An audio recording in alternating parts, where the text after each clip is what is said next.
Panahon na nagbabayad tayo or nag-i-invest. Clear sa contract ng obligasyon natin ay 7 years lamang.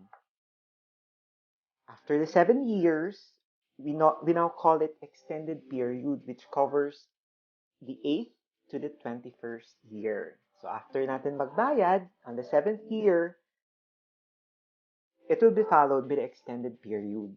And after the 20th year, after it matured, we now enter in the so-called long-term care period. In this period, we can feel na worth it yung sacrifices natin to invest on part 1, to wait on part 2, and now, more or less, we are retired, dito napapasok yung importance at significance ng long-term healthcare natin from Kaiser. The last part would be some important information and reminders that I want to discuss to clients, to prospective clients about Kaiser. So let's start. First part is the accumulation period. These would include the area inside this rectangle. On this case, we have a client age 22. Since 7 years ang period of payment, he will finish at the age 29. During this payment period or accumulation period, ito yung benefits niya. Yung nasa box na yan. We will discuss those benefits and details in the next few slides. So let's examine the numbers on this illustration. Plan type is K100. Installment amount is 58,000 plus a year, although you can have it monthly, quarterly, semi-annual, or spat cash. The contract price is equivalent to times 7 of the annual premium, which amounts to 411,750.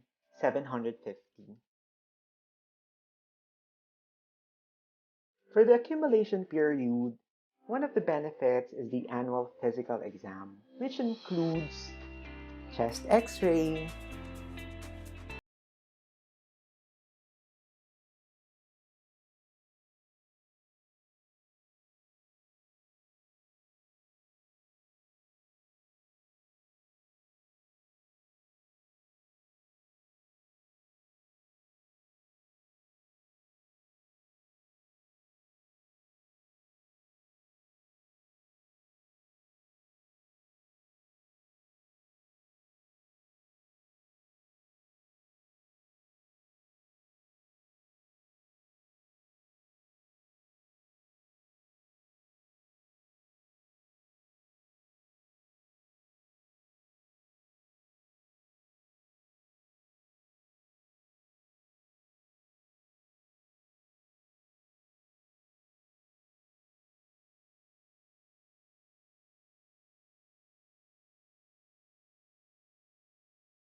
short term really is designed for immediate consumption.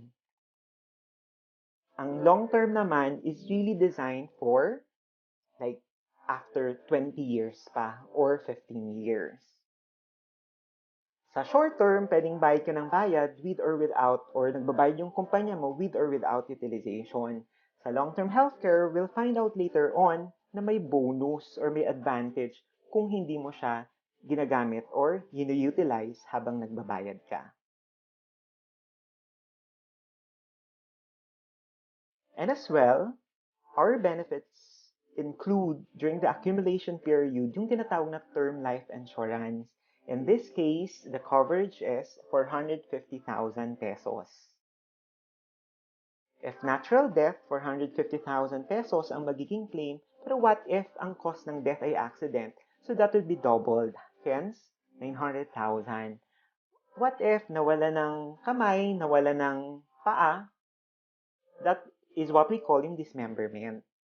So loss of 2 feet or loss of 2 hands, so that would be equivalent to 100% of the life insurance coverage, which is 450,000.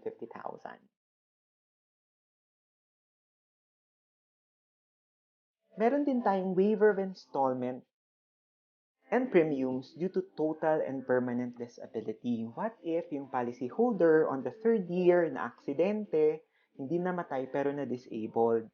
So dapat yung disability should be total and permanent, rendering na yung policyholder wala ng capacity to work, wala ng capacity to earn income, kaya i-waive yung natitirang premium. And as well, what if namatay habang nagbabayad within the 7 years, i-waive na rin yung natitirang premium. Example, namatay yung policyholder on the third year, ilan pang taon yung tira, so 4, 5, 6, 7, yung 4 na taon na hindi pa bayad, waive na yung premium nun. Kung sino man ang beneficiary niya, i-release ang Certificate of Full Payment plus the Term Life Insurance Claim. Whatever should be received if hindi namatay yung policyholder ay marireceive nung nag-take over ng plan on maturity. Hindi deductible yung insurance claim. Later on, we're gonna discuss that. And we also have yung tinatawag na family assistance services. Sa short-term healthcare, meron tayong term na dependent na pwedeng kang may enrollees under your card being the principal. Dito naman sa long-term healthcare, since this is an individual account, ikaw lang talaga yung covered ng plan. But then, Kaiser is kind enough to have this family extension service or assistance. Anong ibig sabihin nito? What if ikaw lang yung Kaiser long-term policy holder? May isang family member na ospital, pwede mong i-extend yung membership mo so that that family member could avail yung rate ng pang-card. We know na ang rate ng healthcare card company ay much cheaper on the average, 30% compared kung cash payer ka or walk-in. To summarize, yung part 1 natin na accumulation period or paying period, these are our benefits. So we have the annual physical exam, we have the dental benefits, we have the room and board, annual benefit limit, we have waiver of installment due to disability and as well due to death, we have term life insurance, we have accidental death and dismemberment, and lastly, we have the family assistance. So from part 1, the paying period or the investing period, sometimes I call it investing period, will be followed by part 2, which we call the extended period, which covers the 8th to the 20th year. The benefits for this period, number 1, we have the so-called 10% annual health benefit. 10% of your plan type. In this case, you have K100 or 100,000, so that would be 10% of 100,000, which is how much? 10,000. So these 10,000, hindi siya cash, but you can use this for medical claim, like nagpa-check up ka, nag-consult, or part ng hospital bill mo.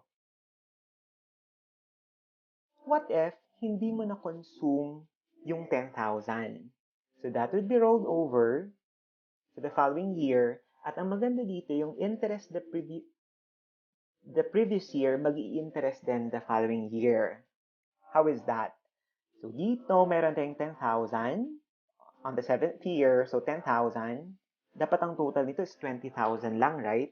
Pero bakit naging 21,000? Because nag-10% yung 10,000 the previous year. So 10,000 plus 10,000 plus 10% of 10,000 is equal to 21,000. A lot of people would say, Marjun, bakit 10% lang nung 100,000? Bakit hindi 10% nung buong binayad ko? Again, that would be too aggressive. Alalahanin din natin na hindi siya pure investment. Kasi si Kaiser, di ba, meron tayong term life insurance, may annual physical exam tayo.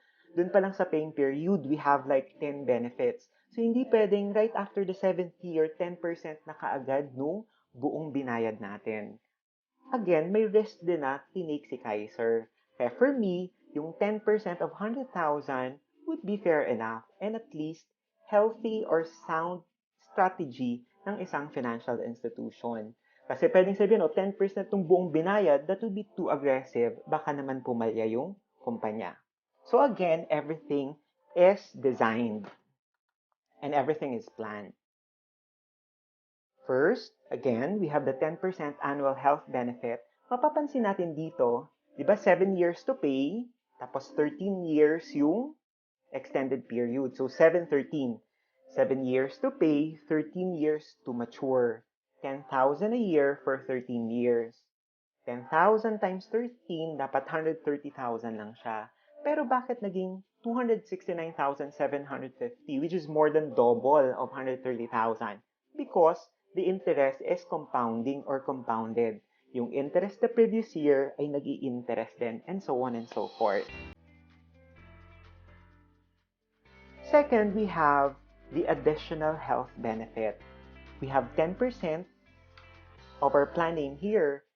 Then we have an additional health benefit which ranges from 3% to 13% of a portion of what we invested during the 7-year accumulation period. Yung base na yon, hindi yun dinideclare, but this will give us an idea that this is variable and it really depends on the market, on the performance of the market.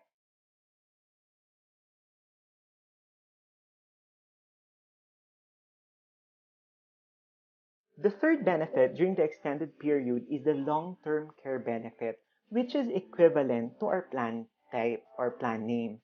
We have 100,000, hence we have 100,000 here. Next to that is the long-term care bonus. Ito yung tinatawag na money back. Remember that during the accumulation period, may annual benefit limit tayo na 60,000, which can be used if ever we were hospitalized. Pero what if hindi mo siya nagamit kasi may short-term healthcare ka from the company? Yung 350,000 na to, imamoney back sa'yo, which is equivalent to 85% of the total contract price. 85% of 411,750 is 350,000. What if once mo lang nagamit yung 60,000 during the 7-year paying period? Prorated ba siya? Hindi. All or nothing. Kahit once mo lang siya ginamit, hindi mo pa na-maximize yung 60,000, mawawala yung 350,000. So I really advise, if mas practical naman na i-shoulder na lang natin para makuha natin yung money back. Again, ang Kaiser ay designed for long-term healthcare. Hindi siya for immediate consumption. Kaya itong long-term healthcare natin is much better if it goes along well with a short-term healthcare. Total that we will get on maturity or on the 20th year, in this case, di ba, 29 natapos yung example natin, so 42 years old na siya nun. If we get the total of this, it will amount to 1,166,169. At this stage, we call yung maturity ng plan good as cash na tong pera na to. May option ngayon si policyholder kung stay put, partial withdrawal, or full withdrawal. But I would advise na stay put or kung mag-withdraw man, partial. Why? Because after this, i-reposition yung pera natin, i-reinvest yan sa facility na medium to low risk. Projected average is 10% a year compounded. Example, after maturity, a year after that, we'll be having 10% of this, which will be equal to 116,617. So may option si policyholder kung kunin niya yung interest or again, stay put para mag-interest the following year. What if hindi niya ginagalaw? Umabot ng 2 million. So yung 2 million na yon, good as cash. What if nagkasakit siya, 200,000 ang bill, 2 million minus 200,000, how much is the balance? 1.8 million. Yung 1.8 million na yon, yun yung isa-subject sa 10% interest. What if hindi naman nagkakasakit, hindi na hospitalized? Again, we said it's as good as cash. So, pwede kang mag-withdraw, but whatever the running balance is, mag-withdraw ka ng 200,000 from your 2 million, the running balance is 1.8 million. The following year, 10% will be based on 1.8 million. What if hindi talaga ginagalaw ni policyholder? Aabot yung sa long-term care period, umabot siya ng 60 years old, wala siyang ginawang withdrawal or consumption, projected here at the age of 60, this 1.17 million would amount to 6,483,800.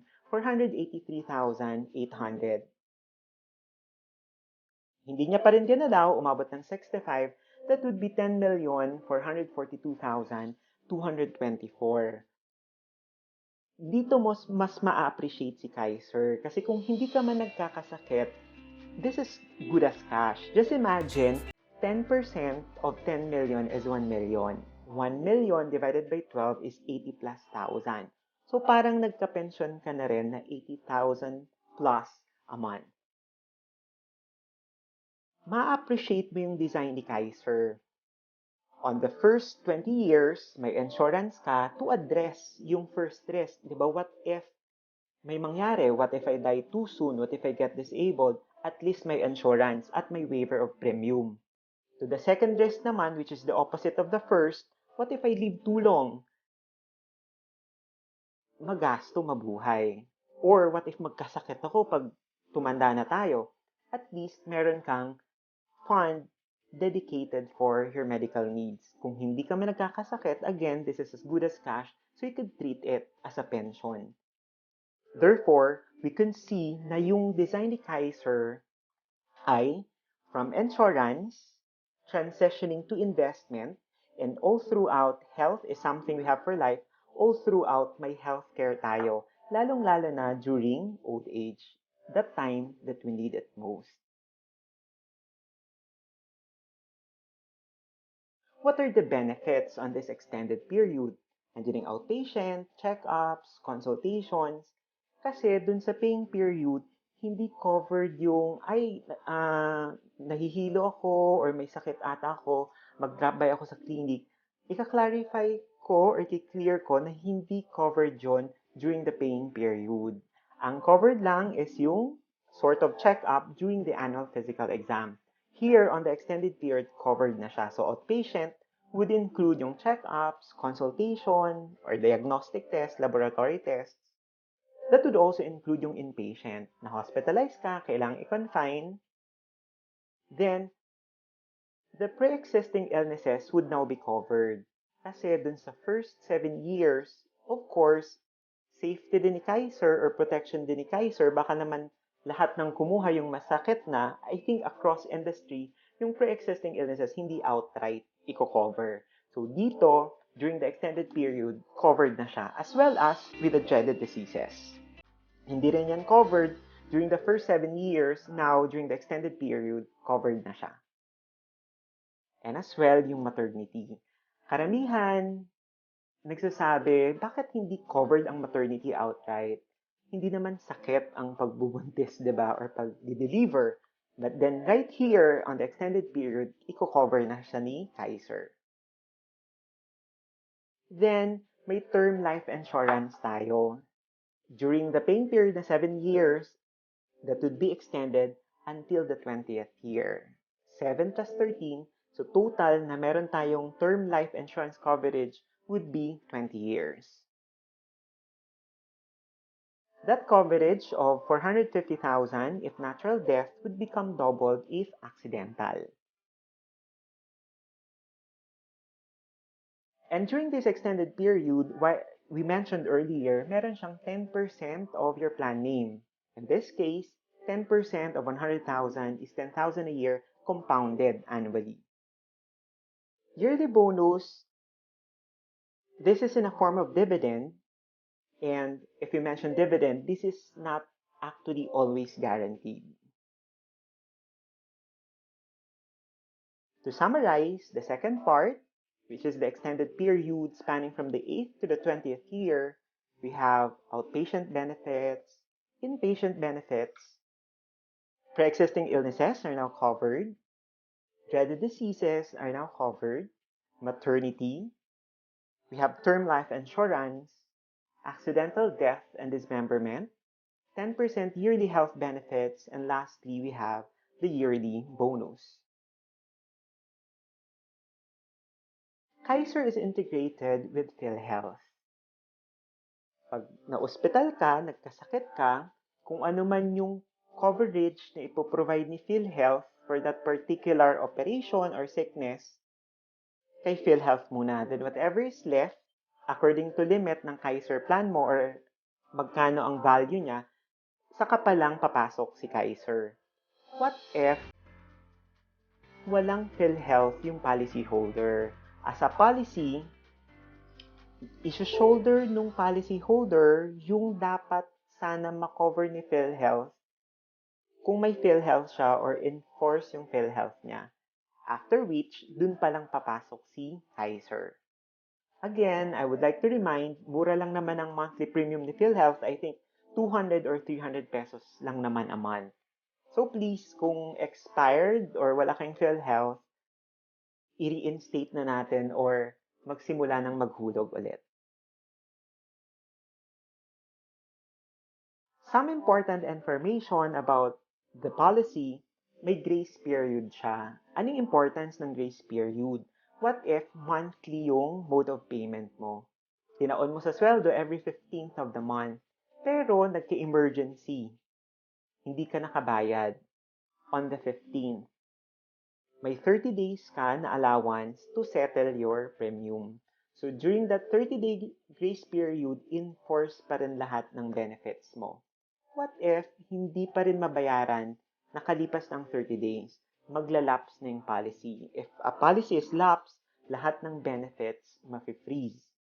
What if naka 12 installments ka na, Marjun, sayang naman yung binayad ko? Kaiser also offers yung tinatawag na reinstatement period. Reinstatement, ibig sabihin, pwede kang mamahinga, maximum is 2 years. Then after which, or before mag 2 years, kailangan mo siyang i-reinstate para lahat ng binayad mo before, makakount pa rin. Anong consequence nito? Diba, dapat after the 7th year, kung nabayaran mo religiously, dapat tapos ka na. So after the 7th year, dapat mag-i-interest na siya. What if namahinga ka sa pagbabayad for 2 years? So instead, na after the 7th year mag-interest, to be fair with Kaiser, plus 2 years, so on the 9th year siya magsisimulang mag-interest. Plus of course, to reinstate, may 300 peso fee plus form na kailangang bayaran at isubmit. Cash value surrender is something which I don't encourage. Ito yung isusurrender mo na yung plan mo na hindi pa nag-mature or hindi ka pa natapos magbayad. Bakit hindi ko siya nire-recommend? Kasi just imagine, yung 1 year mo na bayad, more or less, ang makukuha mo lang equivalent ng isang buwan. Diba, 58,000 yung nilabas mo, ang makukuha mo lang around 5,000. Again, dapat may mindset tayo. Nagsisave tayo sa Kaiser as preparation for our retirement. One technique is to consider investment or saving program like Kaiser to be one of your utility bills na wala kang choice kundi bayaran. Di ba tayo naman religious magbayad sa telephone bill, cable bill, internet bill. Dapat religious din tayong magbayad at mag-invest sa saving or healthcare program na kinuha natin. Pwedeng ma-transfer yung plan, and to be safe, dapat yung pagtatransferan as much as possible dapat mas bata. Kasi hindi pwedeng yung lowest plan i-transfer mo sa malapit na mag 60 years old. And once the plan is transferred, lahat ng benefits nung previous policyholder ay nandun na sa new owner ng plan. What if paka-transfer pa lang, namatay or may nangyari dun sa nag-transfer, wala na siyang coverage kasi lahat ng benefits ay nandun na sa bagong policy owner.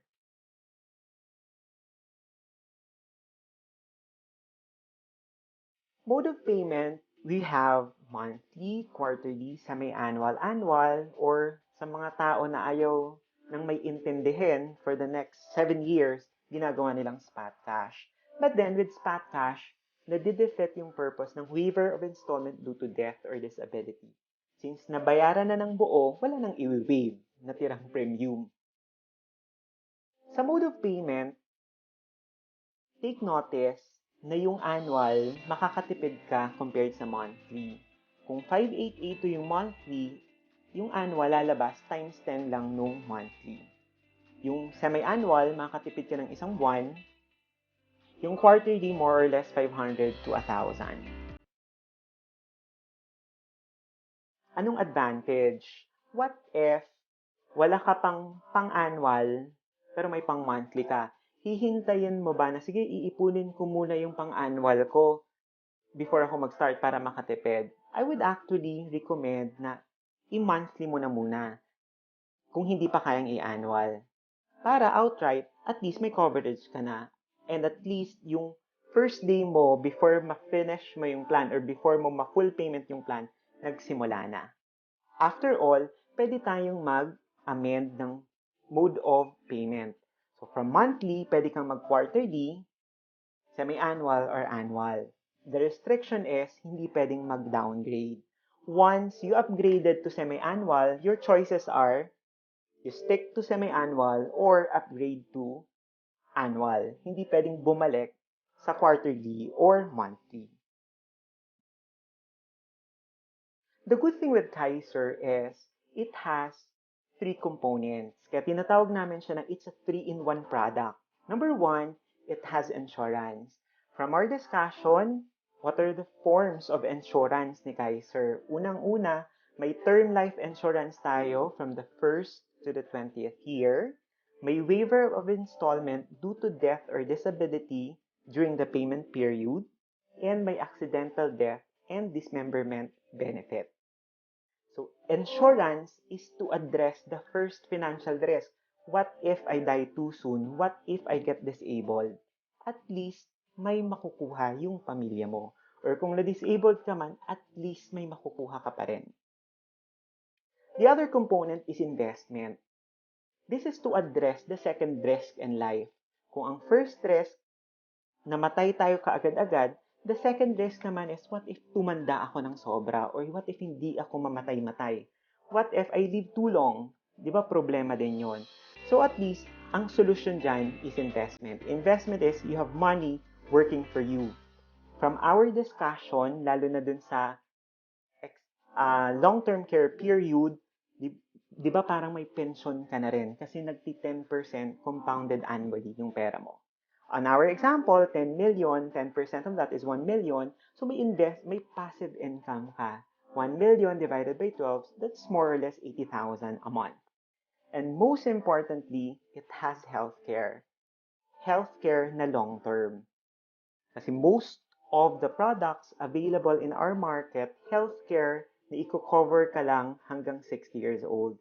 Ang maganda kay Ultimate Kaiser Health Builder ay pwede siyang lifetime as long as hindi pa ubos yung pondo natin. Kaiser is a 3-in-1 product. Mahirap kasi lalo na kung wala pang ganong cash flow na okay, na bibili ka ng insurance, so hulog ka sa healthcare, hulog ka sa investment. At least with Kaiser, sa isang hulugan, more or less, nakukover mo na yung components ng finances or ng financial foundation natin, which includes insurance, healthcare, and investment. Which leads us to the concept of a solid financial foundation. Ano dapat yung itsura ng financial foundation natin na pulido? Ibig sabihin, may mangyari man at least nakatayo pa rin. Hindi yung may nangyari, bumagyo, lumindol, anong equivalent nun sa finances natin, nawala ng trabaho, nagkasakit, tumba tayo kaagad, bibenta ng ari-arian, mangungutang. So at least that nakatayo tayo, matibay. Anong itsura dapat ng financial foundation natin? Sabi nga natin, health is wealth.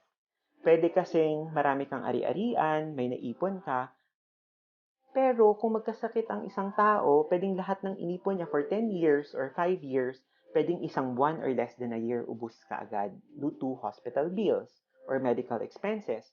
That's why we really extend to people, we really reach out to people to really give importance to healthcare. Short-term and much more importantly, yung long-term healthcare. And to address the first risk of life, what if I die too soon, what if I get disabled, dapat meron tayong insurance. Mahirap naman yung namatay tayo, tapos utang ang iniwan, tapos mangungutang pa yung pamilya natin para maipalibing lang tayo. At least with insurance, may matatanggap yung beneficiary, which could go a long way or help them. It's also very important to have emergency fund and to zero out debts. Kasi ang hirap mag-invest if in the first place, ang daming utang na binabayaran at walang utang na walang interest. Lahat may interest. After which, dun pa lang tayo mag-i-invest. One common mistake natin is inuuna ka agad yung investment. Diba? Yung iba, babili ka agad ng bahay, which is not actually investment. So parang tumayo tayo ng bahay, tayo ng bahay na inuna na yung bubong before yung first floor or yung pundasyon. Equivalent nun is kung outright mag-i-invest ang isang tao, walang support. Just imagine kung isang stick lang to. Pag bumagyo, pag lumindol, tumba ka agad. So the correct way is, just like building a house, from the ground going up. We start with healthcare, then insurance, emergency fund, zero out debts, then investment. The good thing with Kaiser is, since it's a 3-in-1 product, you get a little bit of everything, lalong-lalo na yung healthcare. With Kaiser, you have healthcare, short-term, and much more importantly, long-term. You also have life insurance, and you also have investment. To illustrate that, we have healthcare, we have insurance on the first 20 years, life insurance coverage. Healthcare is for life as long as hindi mo na-deplete yung funds mo. And it also has investment because once it matures, di ba sa example natin, nag-10% na siya compounded annually. I hope you learned something for this session, and if you have questions, please feel free to contact me on the following contact details through email, through my mobile, through the landline, or through this link. Sa baba ng video na to, sa description, I'll also post links if ever you are interested for us to discuss through Zoom.us or any webinar platform like Skype, or if you want to have a quotation, we can also produce that. May mga details lang akong hihingin. Before I end this session, I would really encourage people, although hindi ganun kadali mag-ipon. Lalo na kung, di ba, nasanay tayo gumastos. But then just imagine, if ngayon nga na may sweldo tayo, karamihan hirap na, how much more when we retire? Nawala na yung sweldo and yung probability na magkasakit, andun pa. Sabi nga nila, people don't plan to fail. Wala namang tao na nagsasabi, oy friend, magplano tayo na maghirap tayo pagtanda natin. Naaasa tayo sa mga anak natin, sa gobyerno, sa mga kamag-anak natin. Wala hong nagplano ng ganon.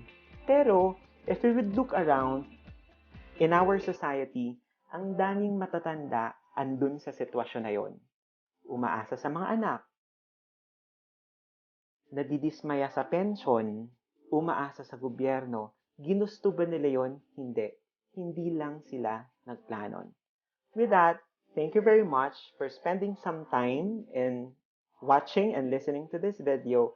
And I really hope to execute whatever you learned from this session. And I'm very much willing to help in guiding you and in helping you out in building your financial foundation.